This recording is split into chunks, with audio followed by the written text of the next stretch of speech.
Sahabat Nova, kembali lagi bersama dengan aku Aci dan aku Nana di video Lah Baru Tahu.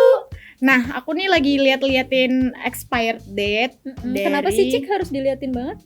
Iya, soalnya kan ada expired, terus ada juga best before date-nya, jadi supaya nggak buang padahal belum waktunya gitu. Betul. Ya gitu deh. Jadi ini aku lagi cek-cek gitu. Nah, soal masalah ngebuang-buang ini, tahu nggak sih itu kan kalau kamu ngebuang gitu aja padahal belum waktunya akan menjadi sampah. Iya. Dan tahu nggak sih kalau ternyata produksi sampah di Indonesia itu yang paling tinggi loh se-Asia Tenggara. Jumlahnya itu sampai 20,9 juta, 20,9 juta ton sampah per tahun. Gitu. Wow. Nah, salah satu penyebabnya ternyata adalah kesalahpahaman antara expired date yang tadi kamu lihat dan best before date juga gitu. Ya sih, soalnya kalau misalnya nih, kalau kita nggak tahu bedanya expired date sama best before, kita akan buang produk kita. Betul. Padahal sebenarnya expirednya belum ada, masih bisa kita konsumsi kayak gitu. Nah, sahabat Nova, kalau misalnya kamu pengen tahu apa sih bedanya expired date sama best before date, kamu bisa tonton video ini sampai habis. Tapi sebelum itu, like dulu video ini dan berikan tanggapan kamu di kolom komentar. Nah, karena jadi sebenarnya expired date itu mungkin itu yang paling umum kita lihat di semua produk. Betul. Ya. Sebenarnya kita nggak cuma di makanan, tapi bisa di skincare, di make up kita juga. Nah, kalau expired date itu adalah tanggal batas maksimal dari penggunaan produk atau bahkan makanan tersebut. Betul. Jadi kalau misalnya udah lewat dari expired date itu, kalau makanan dia pasti udah busuk, tidak bergizi dan bahkan sampai berbahaya kalau kita konsumsi. Tidak cocok untuk konsumsi lagi ya. Iya benar. Ataupun kayak misalnya skincare atau makeup kita juga kayak gitu. Kalau misalnya dia udah lewat dari expirednya itu sebenarnya udah berbahaya gitu untuk kita pakai. Dan itu malah bisa bikin efek ke kulit kita juga. Benar ya, pasti itu udah nggak layak pakai sebenarnya kalau udah lewat dari expired date. Nah, tapi itu beda dengan best before date. Nah, kalau best before date itu sebenarnya Cik adalah tanggal minimal sebelum kualitas produk itu menurun. Jadi kayak misalnya kita expired date masih setahun lagi gitu.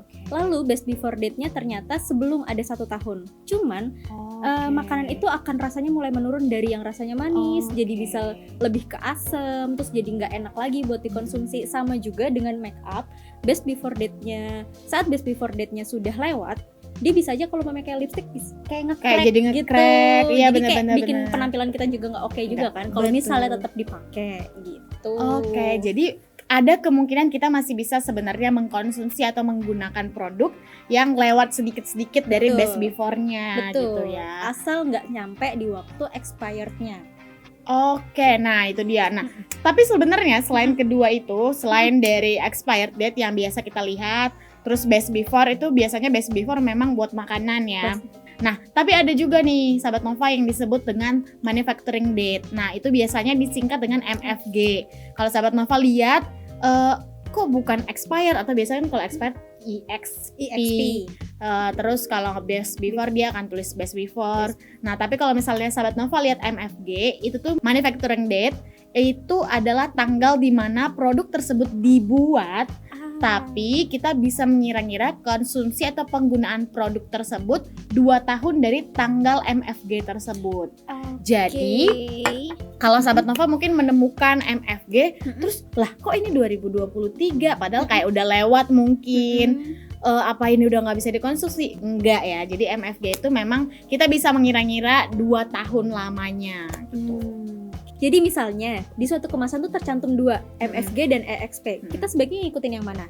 Nah, MFG itu kan manufacturing date atau kapan terakhir makanan itu dikonsumsi. Batasnya 2 tahun, jadi ya ikutin expired date-nya. Betul. Jadi karena MFG itu waktunya memang pasti lebih misalnya dia dibuat pada tahun 2023 Januari. Berarti MFG-nya pasti dia tulisnya ada Januari dan 2023. Jadi kalau kita nggak jeli kita akan merasa lah ini udah nggak bisa dikonsumsi gitu. Padahal itu kan MFG, kita masih bisa konsumsi 2 tahun dari tanggal MFG tersebut. Nah, jadi kalau misalnya ada MFG terus ada expired date, kita kan bisa kira-kira nih kalau 2 tahun berarti harusnya 2025 masih bisa. Tapi kalau ternyata expired date-nya itu nggak nyampe 2 tahun, jadi kita harus ngikutin si expired-nya itu. Oke, berarti yang harus di bold banget dalam ingatan kita adalah expired date-nya. date. Memang Oke. itu kenapa expired date itu paling umum digunakan. Tapi tetap ada juga yang pakai MFG atau bahkan si best before itu. Nah, yang paling bikin bingung itu gimana kalau nggak ada kelihatan baik itu expired date atau bahkan best before atau bahkan MFG-nya. Nah, itu gimana caranya? Nah, sebenarnya ada cara yang gampang. Kita semua sekarang punya handphone kan? Betul. Dan kita bisa manfaatkan ini kan handphone apa sih namanya? Ponsel pintar ya, kebetulan. Smartphone. Jadi kita harus manfaatkan kepintarannya. Jadi kita bisa cek sebenarnya expired date, MFG atau bahkan best before-nya itu dari handphone kita. Nah, sahabat Nova bisa menggunakan BPOM Mobile. Jadi itu aplikasi ya. Kita bisa download baik di App Store maupun di Apple Store. Jadi emang bisa kita gunakan gitu. Nah, caranya tinggal download. Nah, sahabat Nova bisa klik cek produk, terus kemudian scan. Karena kan di setiap produk tuh ada kayak barcode-barcode-nya gitu. Berarti langsung kelihatan jelas ya. Iya, langsung kelihatan. Karena kan sebenarnya semua produk yang dipasarkan itu kan harus melalui BPOM. Makanya semua produk kan harus mengurus BPOM-nya kan. Dan dia punya kode dari BPOM dan dia itu. punya kode dari BPOM itu. Jadi kita bisa cek melalui aplikasi BPOM itu. Dan ternyata selain aplikasi BPOM, kita bisa manfaatin fitur QR dan scan barcode. Nah, aplikasi ini tuh lebih mudah gitu banget ya, dibanding kita harus download aplikasi BPOM ya. Kalau mamanya QR sekarang siapa sih yang nggak ngerti pakai gitu ya. QR, bayar makan bisa, naik KRL bisa, dan ternyata untuk ngecek expired date pun bisa gitu loh. Baik itu makanan, produk skincare atau makeup kita juga bisa. Begitu. Gitu. Sebenarnya caranya hampir sama sih, cuman emang si QR dan barcode scan ini lebih mudah lebih dan mudah lebih aja praktis. dan lebih bisa kita gunakan untuk banyak hal lainnya gitu ya. Nah, itu dia sahabat Nova ternyata jadi jangan buang sampah lagi dengan alasan udah expired gitu kan. Kita bisa perhatikan dulu nih, oh expirednya udah dekat, aku cepat-cepat pakai deh, cepat-cepat konsumsi dihabisin deh. Iya. Gitu daripada kita harus buang-buang makanan terus atau nanti menambah jumlah yang tadi udah berjuta-juta ton itu sahabat Nova. 20,9 juta Oh my setahunnya. god. Jadi jangan sampai kita menambah sampah kita. Jadi kita udah tahu nih bedanya tadi expired date, best before date sama MFG. Betul. Nah, sahabat Nova, kalau kamu ingin mendapatkan banyak informasi menarik lainnya yang bisa bikin kamu bilang, lah baru tahu, kamu bisa cek di playlist Nova lah baru tahu. Dan jangan lupa berikan tanggapan kamu di kolom komentar. Dan kamu bisa like video ini serta ikuti seluruh sosial media yang Nova miliki.